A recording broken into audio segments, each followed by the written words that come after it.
Okay, so please accept my humble obeisances. All glory to Srila Prabhupada. Today is Diwali or Deepavali, Festival of Lamps. So, when we offer these lamps to Lord Damodar, we turn down the lights to kind of highlight the special glow. That's probably why, it's good to dim the lights to see, to enhance the mood. So I think Anand Bihari's Prabhu is already doing that. And you can see the glow on it, on your face, Anand Bihari Prabhu, because of that. It's quite beautiful. This is Deepavali, the festival of lamps or lights. It is known around the world. This is like the main festival. It's the most famous one globally. It's been known as, the Vedic festival, the festival of, say, Hindu culture, and so on. It's a time of joy. It's the time of light, reunion.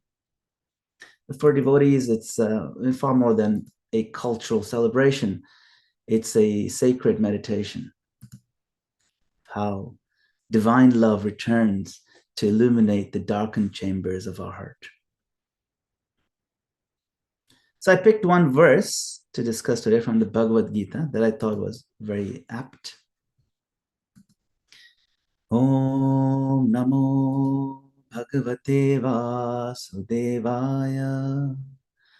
Om Namo Bhagavate Vasudevaya. Om Namo Bhagavate Vasudevaya.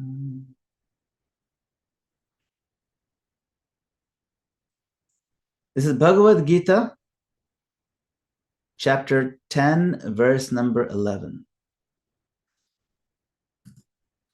Tesham evanukampartham aham ajnanajantamah nashayami atmabhavastho Jnanadipena bhasvata. Srila Prabhupada translates. This is Krishna speaking to Arjuna. And he's referring to those devotees who have surrendered to him. And he's explaining, he says, to show them special mercy, I, dwelling in their hearts, destroy with the shining lamp of knowledge the darkness born of ignorance. So I thought it's very beautiful.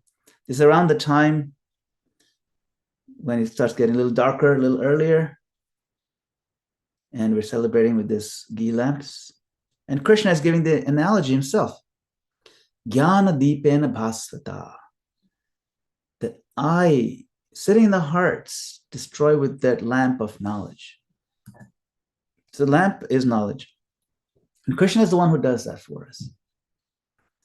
Now, this is the closing verse of what's known as Chatur Shloki Gita, the 4 key Gita verses. And what a perfect verse to open our meditation on this day of Deepavali, festival of lamps. Here the Lord is describing the original Deepavali. It's taking place inside the heart. He said that Krishna personally kindles the lamp of knowledge within the devotee and burns away the darkness of ignorance. That's why when we see the light bulb go off, oh, that's what Krishna means. Oh, Krishna consciousness is amazing. Oh, Lord Krishna is so fantastic. Whenever that happens, wherever that happens, know that is Krishna kindling this lamp in our hearts. And he does it personally.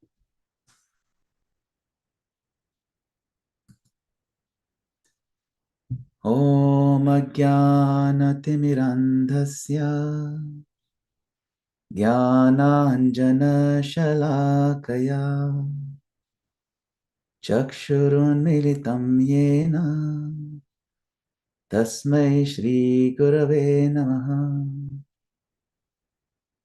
I was born in the darkness of ignorance, but my spiritual master very kindly opened my darkened eyes with the torchlight of transcendental knowledge, and I offer my obeisances again and again unto him.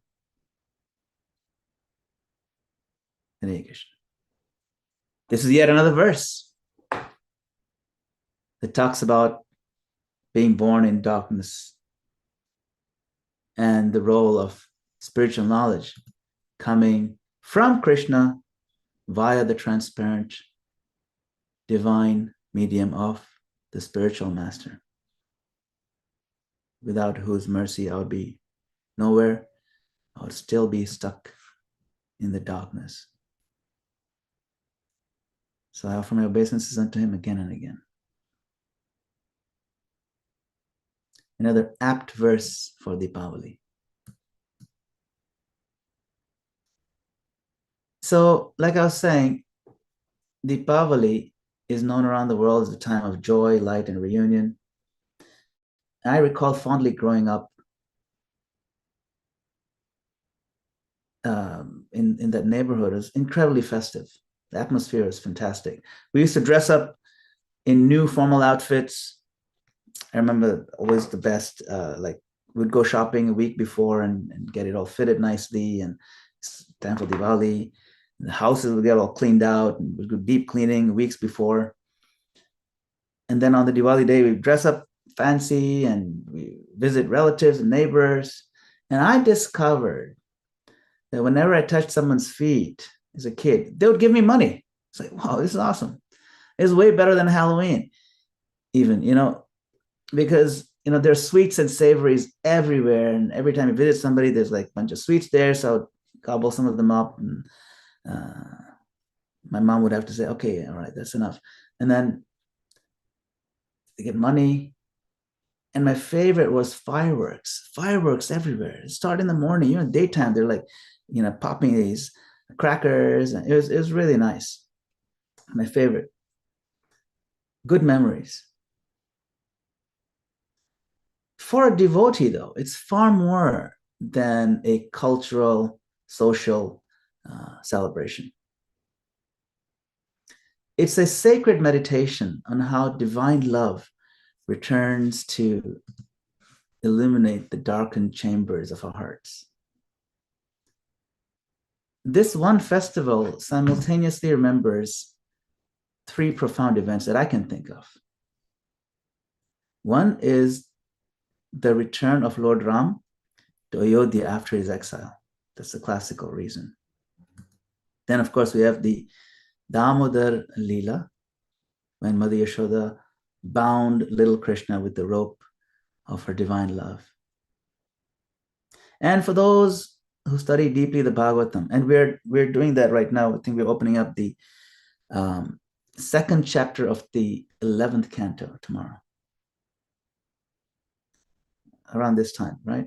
The mature light of spiritual wisdom shining through the 11th canto, the Uddhava Gita, where the Lord teaches how to preserve devotion when the external light seems to fade. These are all connected. It's all about bringing light into our lives. So as we meditate tonight on these three, enlightening, even the word enlightening has the word light in it. On these three, we'll see that Deepavali is not just about lighting lamps on the altar, it's about lighting the lamp within, turning the heart itself into a radiant Ayodhya. Ayodhya is the city of Lord Ram. The radiant Ayodhya, returning, awaiting the return of Lord Ram.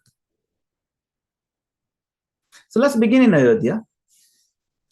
After 14 long years of exile, after the trial of the forest, after conquering the 10-headed demon Ravana, after rescuing Mother Sita, Lord Sri Ram finally began his journey home.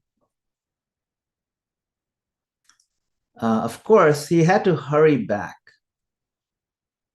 So instead of going the land route, he had to take a flight. And sometimes you have to take a flight when you have no time. Why didn't he have time? Because his brother Bharat had said, if you come even 1 minute late from your 14-year exile, I'm going to jump into the fire. So Lord Ram said, okay, we got to catch a flight. Of course, very handily, they had the airplane that was Ravan's airplane that he had taken from his brother, kind of stolen, really. So he began his journey home on the flight. Now, it's a nighttime flight. The sky was moonless. It's this new moon of the Kartik month. And yet, the sky of Ayodhya glowed brightly. The sky was glowing brightly. Why? Because the hearts of the citizens were shining. The people of Ayodhya could hardly sleep. For days they've been preparing that Lord Ram is coming, Lord Ram is coming. And they've been decorating the city and cleaning the streets and lighting rows and rows of ghee lamps on every rooftop and courtyard and the streets. The lamps weren't only for decoration. They were an offering of love. They were a declaration. Oh Lord, please return to us. Sit again upon the throne of our lives. And so, when Lord Ram's celestial airplane, the Pushpak Viman, appeared in the distance, the whole city erupted in ecstasy. You can imagine when they see in the horizon, oh, there's a flight coming. After all these years. And the lamps of Ayodhya became a golden runway, guiding the Lord's airplane home. What a beautiful scene.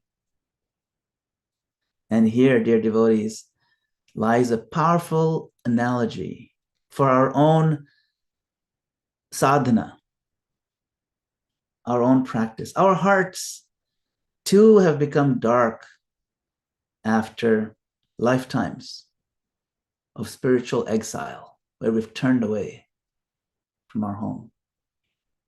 We've wandered into the forests of distraction, forest of pride and anger, selfishness. Yet Deepavali gives us a chance to prepare a runway of light for the Lord's return. Every small act, every small bhakti, devotional act, our rounds, our kirtan, our service, our cleaning, our calling devotees and calling people to invite them to the programs, our moments of repentance, our days of restraint from selfish behavior. Each one may seem insignificant, like a single flickering lamp in the vast darkness. But when these small lamps line up one after another, they create a radiant pathway that welcomes the Lord back into our lives. This string of devotional acts, these little diyas, they represent our yearning, our invitation. So just as the citizens of Ayodhya could not force Lord Ram's airplane to land, they can only prepare the runway. We too cannot force the Lord's appearance. We can only light our lamps and wait with love and pray and invite. So Deepavali begins with this image.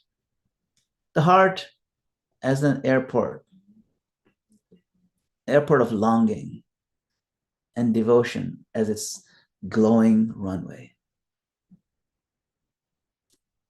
So when we light the diyas, we've lit some diyas and put them on the threshold of our house. It's really nice.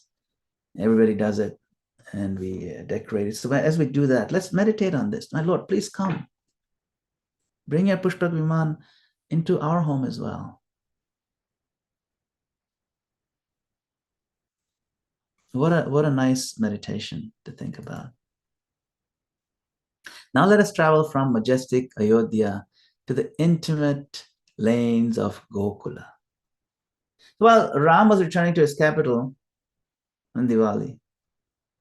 That's that Diwali day. And then later on, the next yuga, the same day, Krishna is being tied up by his mother. The Bhagavatam reveals that this Damodar pastime took place on this very same day, Deepavali. So it's early morning, just around this time, right?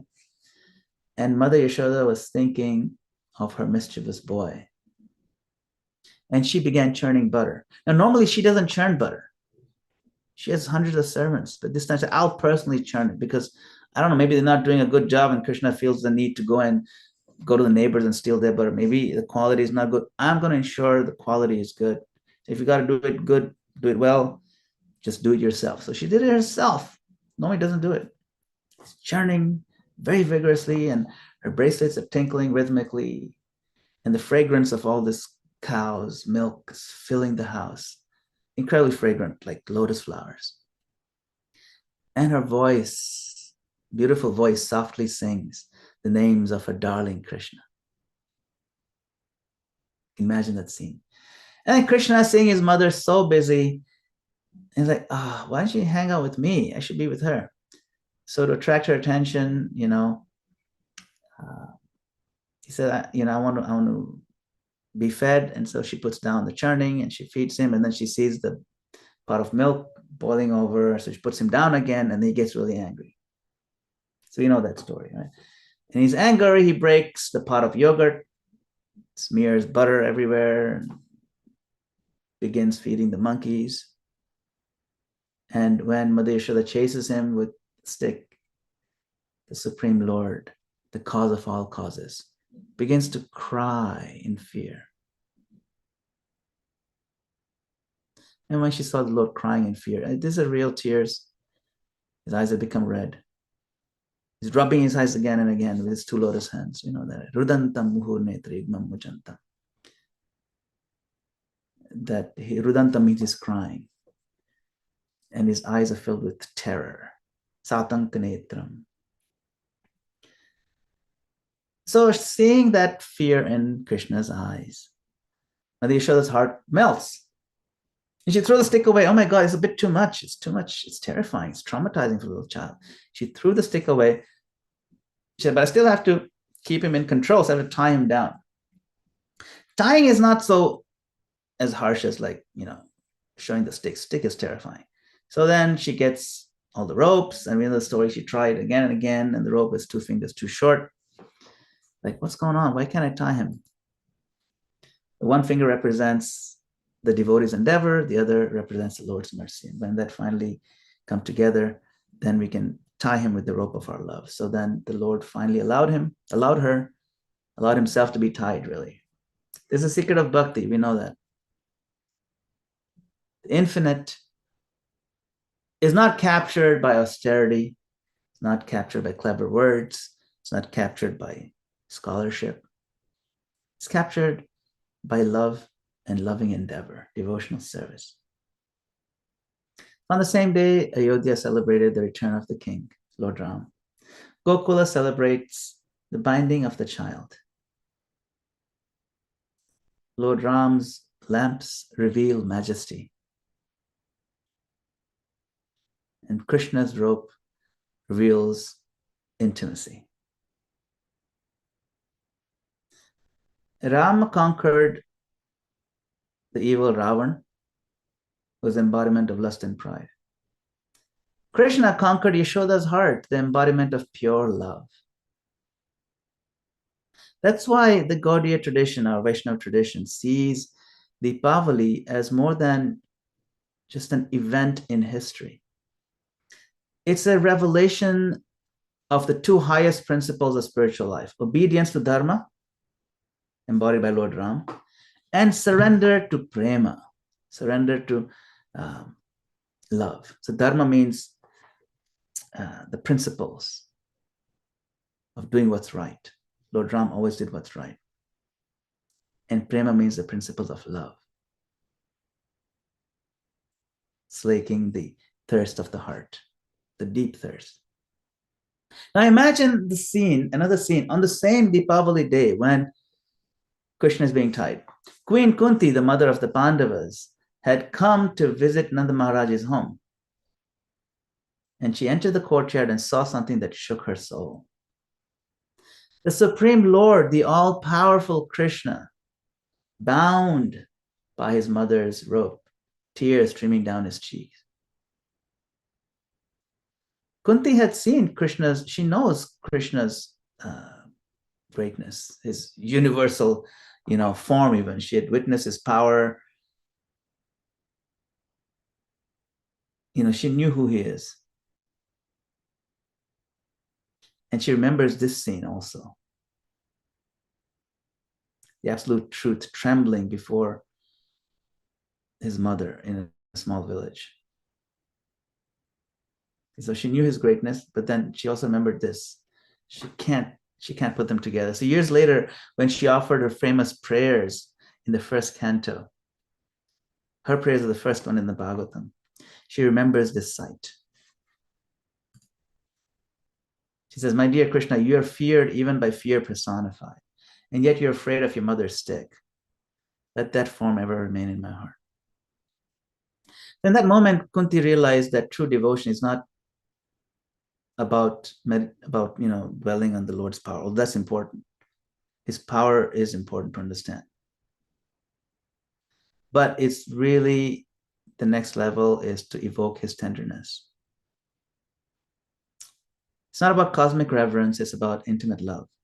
So she prays that let calamities come again and again, because every time calamities come, somehow you show up.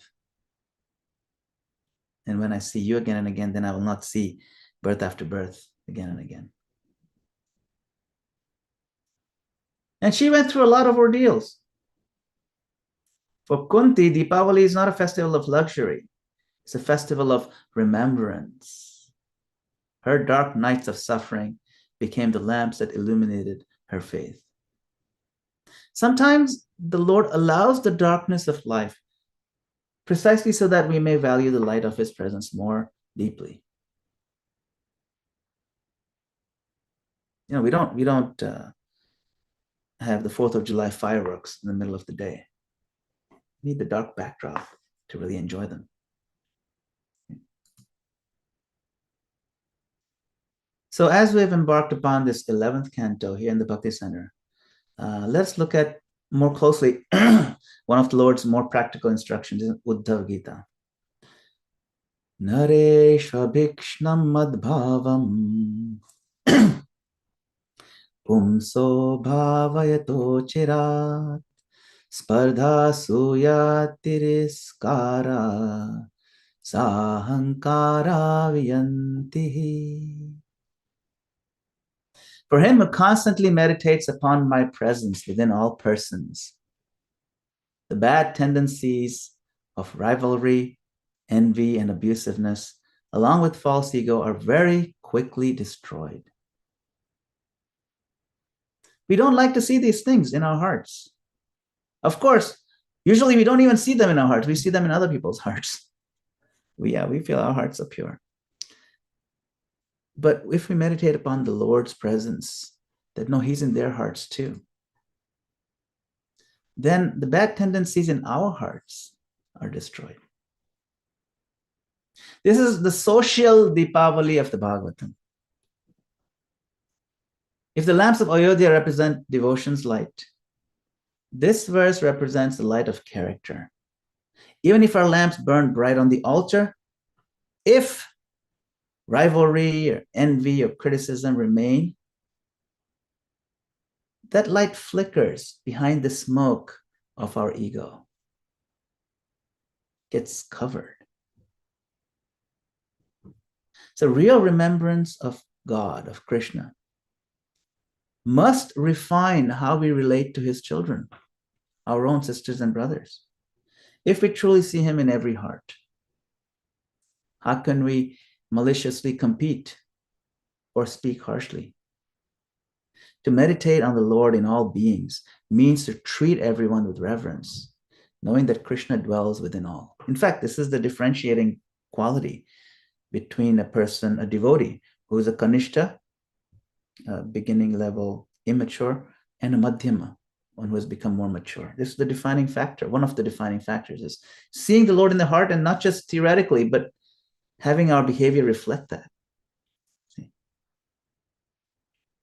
This verse also, it mirrors Deepavali's image of lighting lamps everywhere. So our spiritual society is guided by these lamps of good relationships, respect, and appreciation.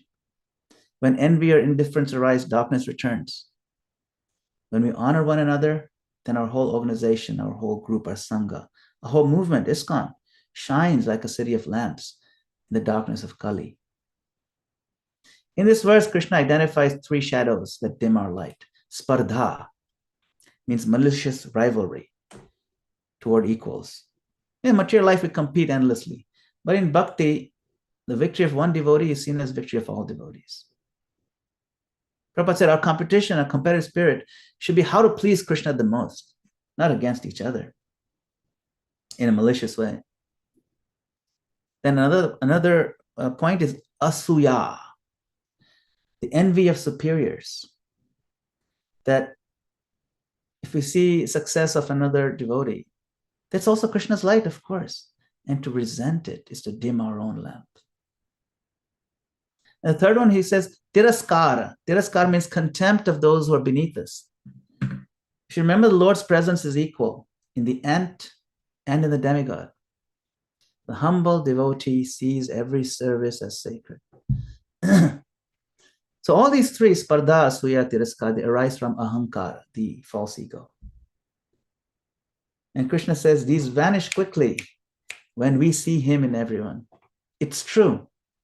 Try it. If you're even a little bit resentful of somebody, first see that, look, they're trying to be Krishna conscious, even if they may be mean. First see that they have Krishna in their heart. And then let that melt away, the darkness, let it go away. Let you feel it go away when you meditate on this. This true vision burns them away like a lamp burns away darkness, instantaneous. So this one verse contains a secret of devotee care, personal and collective success in our Sangha, in our association. Individually, it protects our bhakti from the corrosion of offense. And as a community, it creates a unity that attracts the Lord's mercy. So let's step back and see how these three events form one perfect arc of realization. In Ayodhya, Lord Ram teaches dharma, doing what is right, honoring truth. In Gokula, Krishna reveals prema, love so pure that it conquers the Lord himself. And in Dwarka, through the Uddhava Gita, the Lord teaches jnana, knowledge, and detachment, wisdom that keeps the lamp of bhakti burning, even when the world can be collapsing around us. So from Ram to Krishna to Uddhava, the Bhagavatam walks us from obedience to love to realization. From public righteousness to private affection to transcendental insight. In Ram Lila, we light the lamps outwardly. In Damodar Lila, we light the lamp of the heart.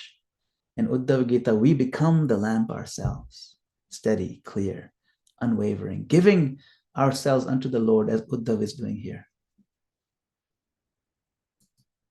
So, this is the lamp I wanted to acknowledge. The lamp without which none of the others could burn. I was born in darkness of ignorance, and my spiritual master opened my eyes with the torchlight of transcendental knowledge. This prayer is not a formality, it is the essence of Deepavali itself. We are born is this darkness, ajnana timir, the blindness of forgetfulness of Krishna. But when the Guru touches our eyes with the shalaka, this shalaka, the burning wick of divine knowledge, we begin to see again. That spark of light is parampara, the disciplic succession. It passes one lamp to another, unchanged, ever bright. Srila Prabhupada is that lamp bearer for the modern world. He took the single flame of his Guru Maharaj and crossed the ocean to ignite thousands of hearts. He lit temples in New York and London and Moscow and Nairobi and Tokyo. But more than that, He lit the temples within us, in the hearts, the Ayodhya of our own hearts.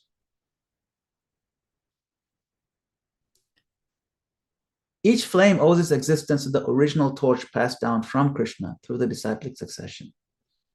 The Guru does not give his own light. He gives us Krishna's light. And the more we pass it on, the brighter our own light becomes. And without the Guru's mercy, our lamps remain unlit, mere clay and cotton. But with it, they become radiant beacons that guide countless souls home. Let's pause and meditate. It's the new moon night. The sky is silent. Ayodhya glows below like a sea of golden stars. And from above, this Pushpak Viman, the airplane, glides silently toward the city, is whooshing through the clouds. Lord Ram is returning home. From the aerial view, the lamps look like this runway of devotion. Each flicker says, "Welcome home, our dear Lord." Now shift that vision inward. Picture your own heart, quiet and waiting. Each sincere prayer, each small act of humility, each chant of the holy name is another lamp along the runway of your heart. Now offer it to the Lord. The plane, the Lord's airplane of mercy is approaching. He sees your light and he is pleased. And he descends to take his seat once again on the throne of your heart. His seat is here. And when the Lord sees even one lamp of love, he becomes the sun that lights up all the rest. So tonight, as we offer our lamps to Lord Damodar, let's offer also our lives to Krishna. Let our devotion become the runway for his grace. Let our hearts become the Ayodhya of his joy. And let our movement, Srila Prabhupada's ISKCON, continue to light this dark world, one lamp of bhakti at a time. Hare Krishna. I thank you very much for your kind attention and your valuable time on this special day, and for inviting me into your circle. It really means a lot. Thank you. Hare Krishna.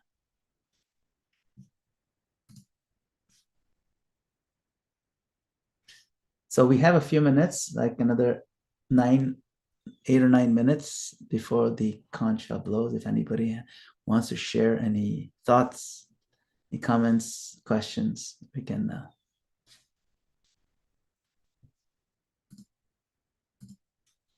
Let's go ahead. Hare Krishna, Gurudev, Dandvat Pranam, Jai Srila Prabhupada. Just wanted to wish all of you, and especially you, a very, very happy Diwali. And thank you so much. This was very, very positive and beautiful insights. So thank you very much and happy Diwali. Hare Krishna. Thank you. Happy Diwali to all of you. Didn't quite say that, but perhaps this class is, whole class is happy Diwali greeting. Anyway, thank you, William Prabhu. So good to see you. We have good turnout here. We have my good friend from Kenya who's also joining. He's Grace Govind Prem Prabhu. He's the GVC's own supervisor for all of East Africa. Thank you for joining, Prabhu. Vanit Prabhu, please go ahead. You raised your hand. Hare Krishna, Prabhuji, Dandar Pranam, Jai Srila Hare Prabhupada. Krishna. Prabhuji, very nectarian class. Thank you so much for the beautiful class. And the very good message you gave is how inside we lit the lamp and do not have envious for others, and we should follow the path of bhakti. And also, you correlated Damodar Leela with the Diwali, which is also a very great thing. And thank you so much for every nectarian class you take and helping us grow in the path of bhakti. Hare Krishna. Yes. And, Thank you very much. Yes. Every day is Deepavali for us, which is why every day we say Om Ajnanati Mirandasya, every day. Right? yeah, Prabhuji. And wish you all a very happy Diwali, all devotees. Thank you. Please, You as well. please bless us on that we will also continue our journey. For the Yes. bhakti. Happy Diwali, Mani Prabhu and Shikha Mataji and Vansh as Thank well. you, Prabhuji. Hari Bol. Thank you. Hari Bol. See. Okay. Adi Purush Prabhu, please give us your kind blessings to all of us in attendance here on this special day. Hare Krishna. I don't have any blessings, but may We always say, may Krishna bless you, continue to bless you with pure devotional service. You're certainly offering lots of light. It was beautiful, poetic, nectarian presentation today. We loved it. They did an experiment in New Orleans. They have a domed football stadium. You can imagine it's a huge, 65,000 people sit there. And they did an experiment. They turned off all the lights at night. Absolute darkness. Not even the exit lights, and you couldn't see your hand in front of your face. It was that dark. Lots of darkness and very intense darkness. And they took one little candle and they put it out in the middle of the playing field. And from every one of those 60,000 seats, you could see that candle. Even though there was a lot of darkness and it was very dense, still the light comes through. So Krishna is so wonderful. This analogy of the light coming, and that there's a devotee, 12-year-old Hari Kirtan. He wrote this song. Let me see if I can remember this thing. Can you hear that?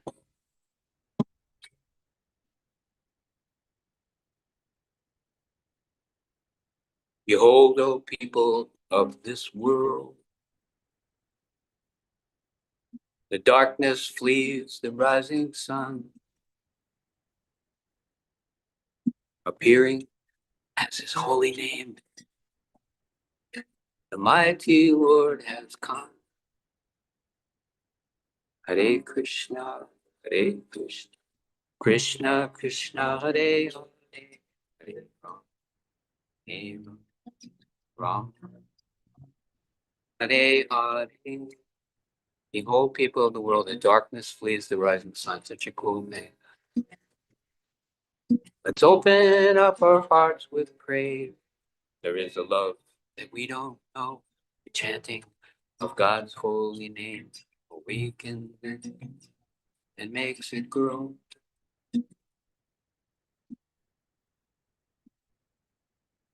Rejoice, rejoice. Rejoice, chant the holy name. Spread it freely everywhere. It breaks the chains, death and sin. Frees us from all sorrow and all care.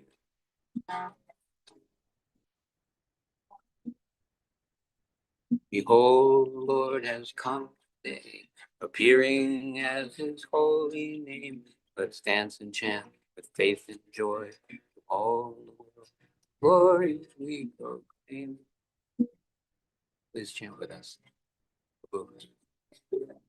Hare Krishna, Hare Krishna, Krishna Krishna, Hare Hare, Hare Ram, Hare Hare. I loved how you said it's not our light, it's Krishna's light. And we're reflecting the Guru's light like the moon reflects the sun. We give the credit where it's due, right? Well, glories to Srila Prabhupada. It's already so long. Thank you, Prabhu, for beautiful. Yes. Haribol. Gail Mataji, happy Diwali. Happy Diwali, Prabhu, and everybody. I'm sorry if you mentioned this, maybe I missed it. I was just thinking about the fact that Srimati Radharani also tied Krishna up on this day, no? Was it on this Yes. day? Yes. I believe it's probably on the same day as well. I'm not sure about the day, but she also ties him up. That's why we, we have the picture of Yashoda and Damodar. There's also Radha Damodar. Radharani also ties him up. Mm-hmm. Yes. Yeah. Let him go away. I was just, maybe the time's too short. I just wanted to hear a little bit about that pastime. Yes, that's a Radha Damodar Leela as well. That's more intimate, where she ties him up. Krishna just, he was getting trouble, so he has to tie down, He goes to Mother Yashoda, she ties him up. He goes to Radharani, she ties him up. Like, what am I going to do? But even when he's tied up, he unbinds us. Remember when he delivered Nalkuvar and Manigriva? The Lord himself was bound up, but he liberated those are bound up in these three bodies. So even when he's bound up, he's always Mukunda. He's an unbinder. You know? Yes. Yeah, in the chat, there was this question. Where is they? Yeah, Govinda Prem. Yeah, Govinda Prem Yeah. Prabhu has this question. I was going to come to that. He said, if Ram Leela is about majesty and Krishna Leela is about intimacy, then what about Uddhav Gita? What is that about? So I kind of wrote down what I'd spoken a little earlier, just to summarize, that there's the reason I brought in Uddhava Gita primarily is because we are reading Uddhava Gita right now. So I want to kind of put in the Bhakti Center, we're reading that. So I want to put a spotlight on that. But also that, you know, after having assimilated everything in the 10th canto, think about it. The Bhagavatam could have ended at the 10th canto because that's the summum bonum. But now we're going back and reflecting, and Krishna is saying the whole Gita again. And after having understood his leelas and everything, come back to the Gita, understand that our work is not fully done yet. Yes, we have to read his 10th canto again and again and again. But remember, it's an ongoing process. And so just like we have to keep lighting the lamps in our life.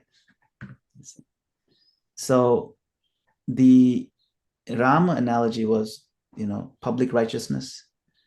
Damodar Leela is private affection. And then now the Uddhav Gita is now let's reflect on the transcendental insight, understand it in the core of our intelligence. And that's what it's about. That light needs to be lit every day. Just like we have to be cleansing the mirror of the heart every day. You know? I'm hoping the curtain should be opening any moment now at the Bhakti Center. The pujaris are scampering. Scampering, okay. So any second now, that we can prepare to receive the Lord in our heart. So yes, and the analogy I was giving is, see, in Ram Lila we light the lamps outwardly. In Damodar Lila we light the lamp of the heart. Uddhava Gita, we become the lamp. See? Jai Shri Radha Murlidhar ki Jai. So please turn on your cameras if you like. It's nice to show yourself to the Lord. Haribol.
Let us feel the spiritual master.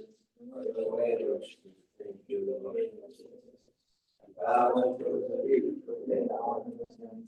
By your grace, ocean of philosophy. My own wishes to have my consciousness the word emanating. That's what the sees. Action of philosophy. He opens my dark eyes and fills my heart with chest and knowledge. He is my Lord at birth, and static frame of like ignorance. Created Christians in this marriage. Our spiritual master is the ocean of mercy, the grand of the one, the Lord becomes his master, the first one, spirit of shade, pain, spread all the things of shelter. She looked right.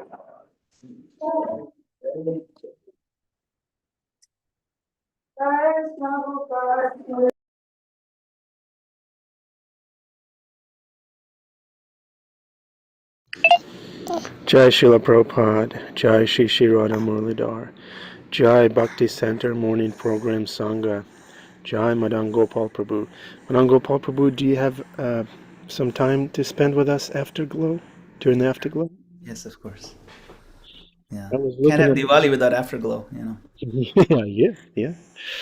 I was looking at the bright faces of the devotees assembled here, and I was thinking, yeah, these are my lights, glowing with devotion and desire to hear about Krishna.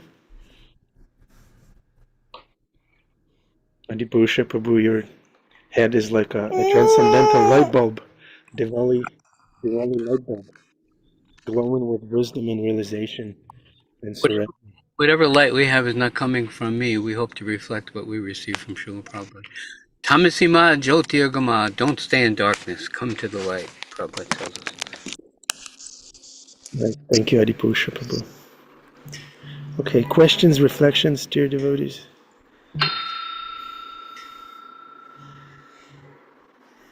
Felipe Lopez, do you have a reflection that you'd like to share?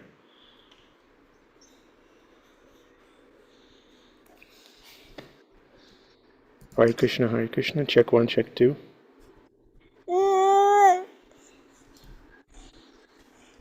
Anyone? Is that a reflection?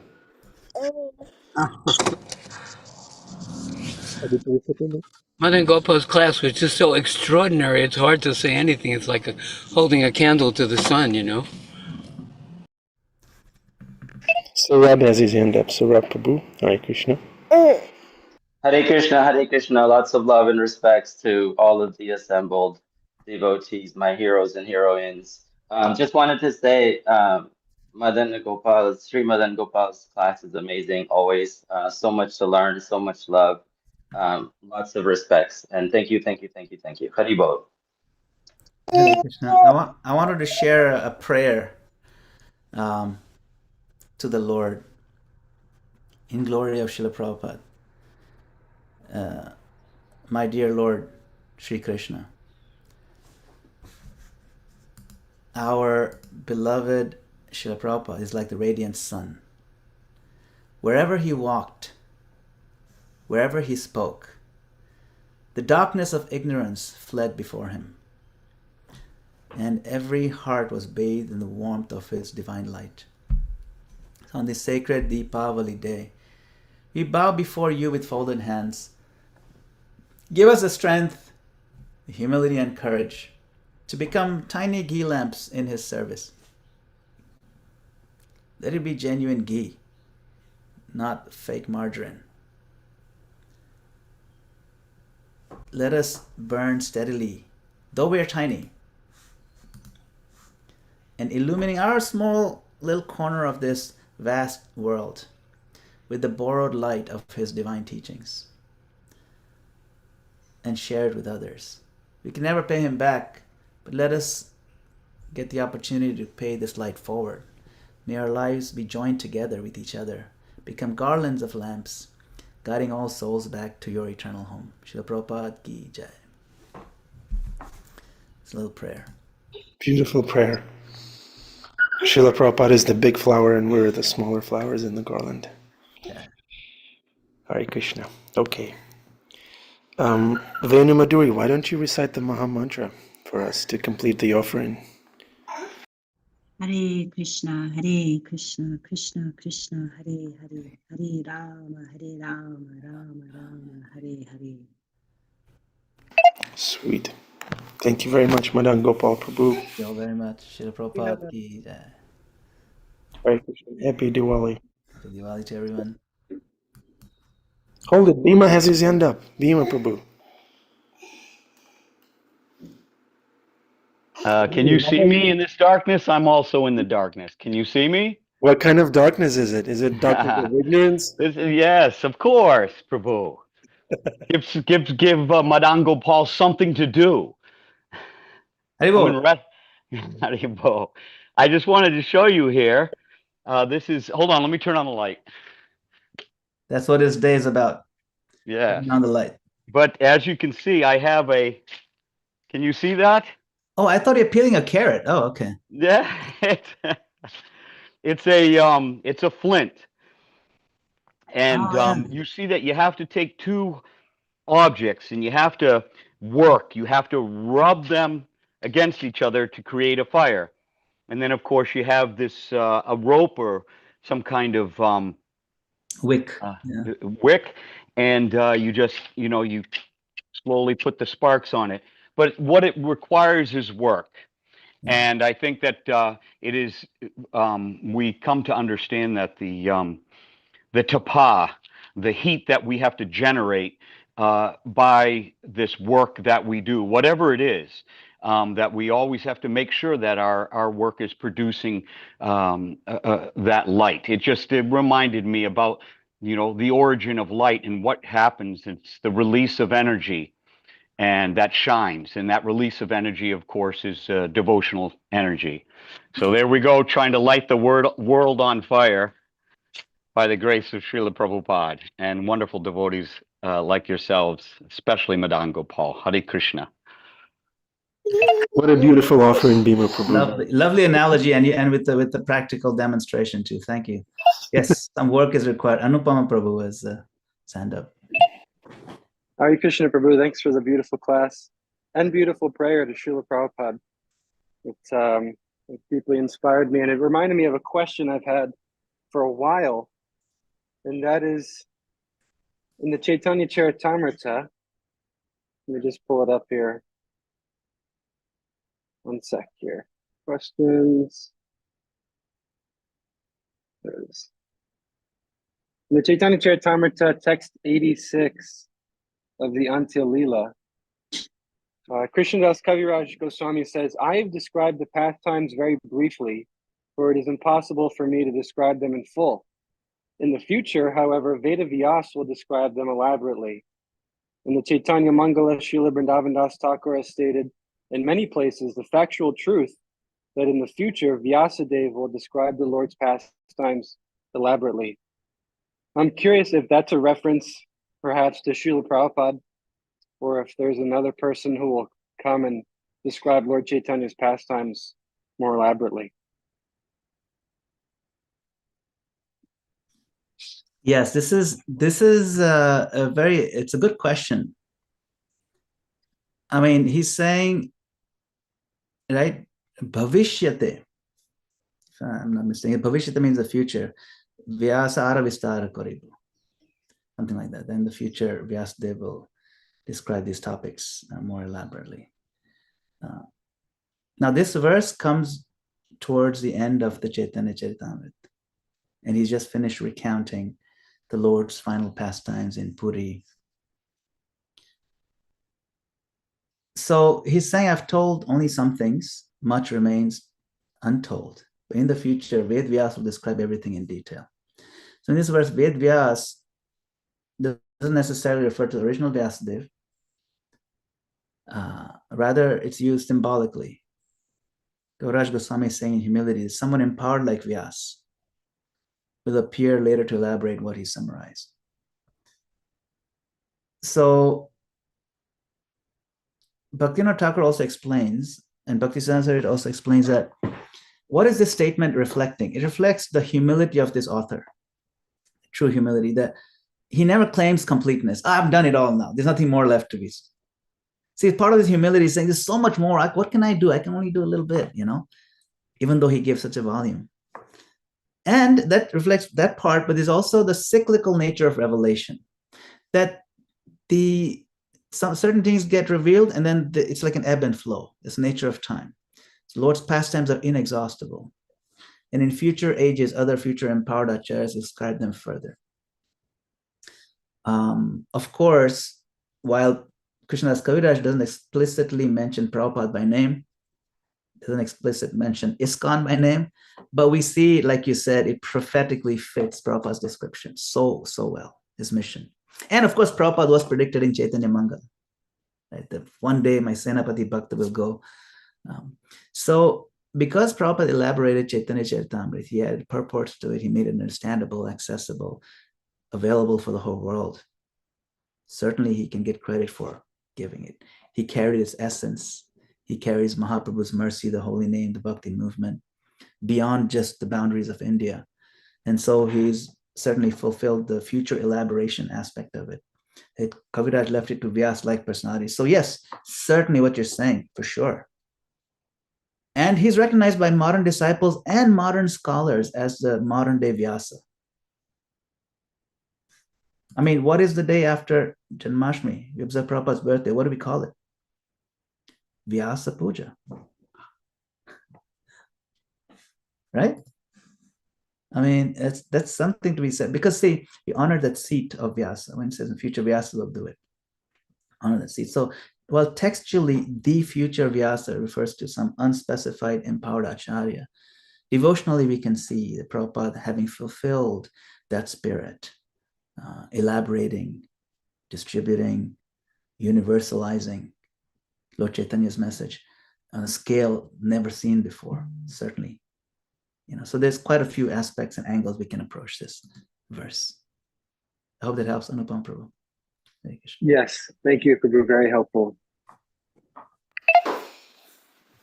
Thank you. Madan Gopala Prabhu always gives qualified answers that are very satisfying and uplifting and inspiring. Thank you very much, Madan Gopala Prabhu.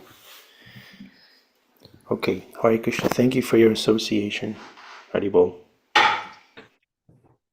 Haribol. See you soon. Happy Diwali.